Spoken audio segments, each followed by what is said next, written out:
Rachel Richardson, an outside hitter for Duke University's volleyball team, says she was called a racial slur multiple times when the Blue Devils visited Provo, Utah to take on BYU. In response, BYU banned a fan they say is the culprit. I believe that meeting anger with anger, it just starts a cycle of more anger. As a young Black woman in America, I know I don't have the privilege of reacting all the time, or else it paints that face of, oh, you're just another angry Black woman. I felt as though responding to it in the way that I did would help the greater purpose. And that's creating awareness. And that's allowing everyone from both sides to better see the fact that we should all be working towards a common goal. We shouldn't be trying to create two sides. Richardson has spoken out, however. Someone in the crowd was screaming racial slurs loud enough to be heard on the volleyball court by at least one player.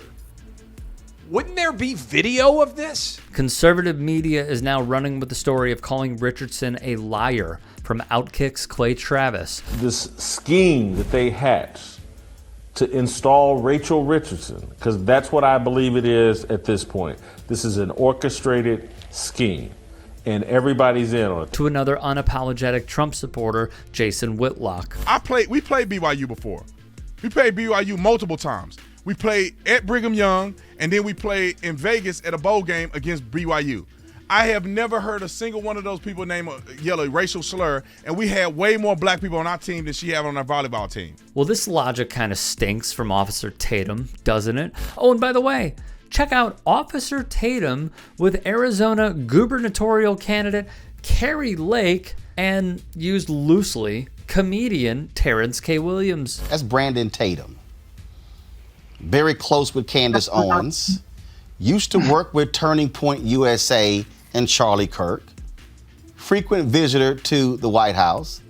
Loves himself some Donald Trump. Do we have yet another race hoax on our hands? It sure looks like it. It doesn't matter if it's BYU in Utah, Mormon country. It don't matter really where it is. College in general is super woke, super liberal. Anthony Brian Logan, with a 1776 flag behind him, calls it BS. This is Duke's 2022 version of Crystal Mangum. I just don't believe that it happened. Why didn't somebody say something while they were there? Then there's Shamika Williams, who makes appearance after appearance on Glenn Beck's The Blaze with Jason Whitlock. Everybody's tired of this. Everybody's tired of this. Whenever you hear this, you know, people that live in the real world, that live in reality, we hear this and we're going, wait, there was someone just screaming the N-bomb?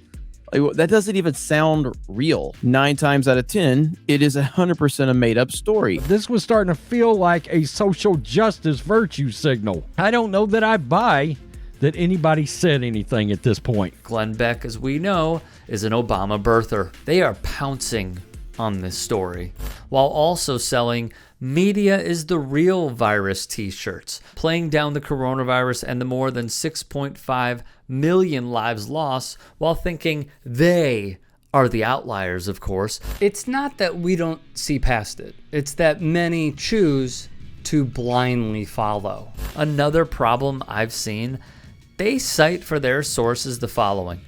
Outkick, whose founder Clay Travis switched to being a Trump supporter and saw, with his alteration of content, landing massive paydays, co-hosting Rush Limbaugh's old slot while making appearance after appearance on Fox News. He has said Donald Trump is not a racist, said COVID is a hoax, and bashed Simone Biles. Conservative YouTube channel after conservative YouTube channel put Outkick as a source. Another?